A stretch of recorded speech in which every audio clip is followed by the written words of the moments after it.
Hello everyone. A little look here at some new satellite imagery from Sevastopol shared by MT Anderson on Twitter. I'm going to jump straight into the important bit. The Minsk, which was hit by a storm shadow, has now been moved out of dry dock as seen on this image here. Now, the ship clearly isn't repaired. You can see that it's missing all of its surface structure, but it has been moved out of dry dock and is now floating outside.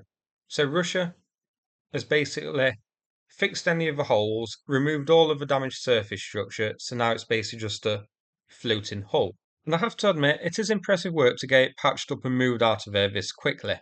The Minsk isn't going to be operating anytime soon, but by moving it to here, Russia now has a dry dock free. That is, assuming they've also fixed and replaced the damaged equipment at the dry dock and that sort of thing. But as one Ropucha-Class ship leaves dry dock, another one enters. Here, we can see an unidentified Ropucha-Class in a smaller dry dock next to the Sparta 4 weapons runner. Now, I'm wondering if this might be the Olenegorsky Gornyak.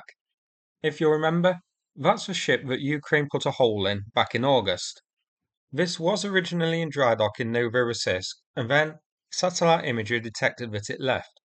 It was then claimed to have entered Sevastopol, shortly before the storm shadow strike on the Minsk. I think the original plan was to quickly patch the Gornyak at Novorossiysk and then send it to Sevastopol to undergo more specialised repairs at the dry dock there, once the Minsk had left. Now that there's a dry dock available, the Ropucha-Class ship, which may be the Gornyak, has been put inside for repairs. This dry dock previously held a Bora-class hovercraft. I could be wrong, of course, and this may be a different Ropucha-Class ship altogether. If that's the case, then it's likely standard maintenance, as we haven't heard of another Rapua being hit by a while. But while it's there, it's vulnerable, so we'll have to see if Ukraine targets it. Russia's shortage of dry docks is actually quite interesting. There are 5 at Sevastopol and a smaller one, and just a handful of civilian ones at Novorossiysk, and also one at Rostov, which is currently occupied by the SIG oil tanker. So most of Russia's damaged ships are going to be repaired at Sevastopol, and as we saw with the Minsk and the Rostov, while at dry dock, they're vulnerable to strikes. Here, the other dry dock at Sevastopol. This one has been flooded now, and it had been holding the cargo ship Matros Pozinik. I expect the Matros is about to leave, as there's water in the dry dock, so that will free up another dry dock for Russia. Now, notably, there's no sign of the hydrographic ship Vladimir Koysky, which was reported as catching fire towards the end of October. So I expect the damage caused to it was very minor and it didn't need major repairs. Off to Novorossiysk now to check the ship in dry dock here. This is a Project 22160. Now, we've seen a Project 22160 in dry dock here at least since September. I believe this one to be the Sergey Kotov, which Ukraine reportedly hit with a marine drone back in August. Now it is possible that the Kotov has left and a new ship has been put here. I'll go back to this image by MT Anderson as well. This shows that the dry dock was flooded on October the 17th, so it's possible that the Sergey Kotov may have left dry dock after then and another Project 22160 entered.